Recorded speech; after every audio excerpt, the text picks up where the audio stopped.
Assalamualaikum warahmatullahi wabarakatuh. Halo semuanya, perkenalkan saya Vita Puspitasari dari kelas A2 PBSI 2022 dengan NIM 22210049.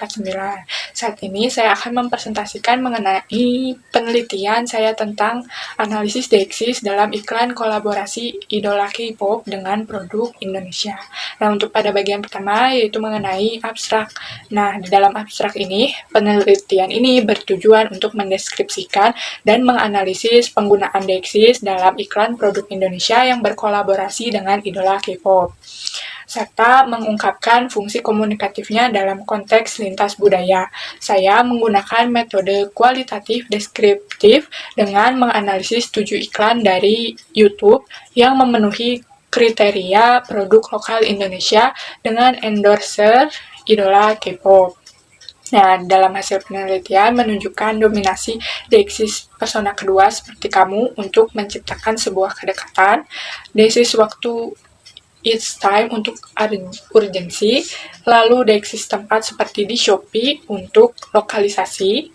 Nah, untuk fungsi komunikatifnya membantu menjembatani jarak budaya antara endorser asing dan konsumen lokal, meningkatkan persuasi dan memperkuat daya tarik iklan.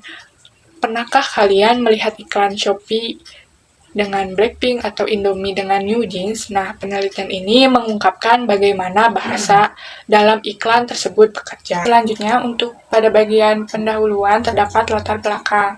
Yang dilatar belakangi dalam era globalisasi, brand Indonesia semakin banyak menggunakan selebriti K-pop sebagai endorser, mulai dari Shopee yang menghadirkan Blackpink sejak 2018 hingga berbagai produk seperti Indomie, mie sedap, dan lainnya.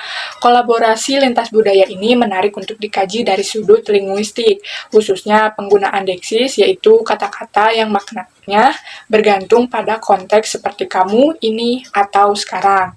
Masalah dalam penelitian ini yaitu bagaimana Dexis digunakan dalam iklan ini dan apa fungsinya dalam konteks lintas budaya. Nah, untuk landasan teorinya itu, apa itu Dexis? Nah, Dexis adalah elemen bahasa yang maknanya bergantung pada konteks siapa yang berbicara, kapan, dan di mana. Untuk jenis Dexis yang saya analisis, yaitu terdapat kata Dexis persona, kata seperti aku, kamu, dan kami. Untuk Dexis waktu seperti sekarang, nanti, it's time. Untuk Dexis tempat, ada kata seperti di sini, ini, di Shopee. Untuk Dexis sosial, menandai hubungan sosial. Dexis wacana merujuk bagian teks lain. Dalam iklan, Dexis berfungsi membentuk persepsi dan mempengaruhi keputusan dari konsumen. Selanjutnya, mengenai metode penelitian ini yaitu menggunakan pendekatan kualitatif deskriptif dengan sumber data 7 iklan dari YouTube dengan kriteria yaitu produk lokal Indonesia, lalu endorser berasal dari idola K-pop atau Korea. Nah, tahapan dalam pengumpulan datanya yaitu dokumentasi, mengunduh iklan dari YouTube, lalu transkripsi, menulis semua teks verbal dalam iklan, lalu ada identifikasi yaitu menandai bagian yang mengandung Dexis. Tunjukkan dari analisis 7 iklan, saya menemukan 10 data Dexis dengan dominasi pada Dexis persona dan waktu. Nah, untuk bagian pertama, Dexis persona paling dominan, contohnya dalam iklan mie sedap dengan Siwon Super Junior, ada kata ataupun kalimat kamu mau, lalu iklan Neo Cafe dengan Lukas, kopi gue Neo Cafe, lalu iklan Lemonilo dengan NCT Dream, kami NCT Dream. Nah, fungsinya dari analisis tersebut yaitu menciptakan kedekatan dengan audiens. Kata kamu membuat konsumen merasa diajak bicara secara personal. Lalu yang kedua ada Dexis waktu. Contohnya, pada iklan Neo Cafe dengan Lukas. Dan transkrip dari iklan tersebut yaitu It's time to try Neo Cafe. Fungsinya menciptakan urgensi konsumen didorong untuk mencoba produk sekarang, bukan nanti. Yang ketiga yaitu Dexis tempat.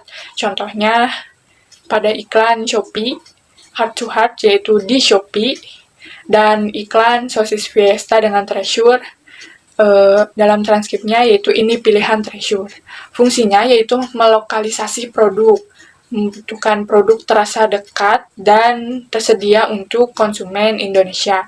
Lalu ada diksi sosial dan wacana. Contohnya pada iklan Goguma, Nabati Goguma, Enhypen, yaitu We Are Enhypen, yang menegaskan memperkuat hubungan fans dengan idola yang kemudian ditransfer ke produk. Nah, apa artinya semua ini? Dexis berfungsi sebagai jembatan lintas budaya. Penggunaan kata-kata seperti kamu, ini, dan sekarang ini membantu mengurangi jarak antara idola Korea dengan konsumen Indonesia, meningkatkan persuasi iklan, membangun kedekatan emosional dengan produk, lalu ada mengintegrasikan pesan global ke konteks lokal. Ini bukan hanya soal bahasa, tetapi strategi pemasaran yang sangat efektif di era globalisasi. 3 poin utama. Yang pertama yaitu iklan kolaborasi K-pop dominan menggunakan Dexis persona, waktu, dan tempat.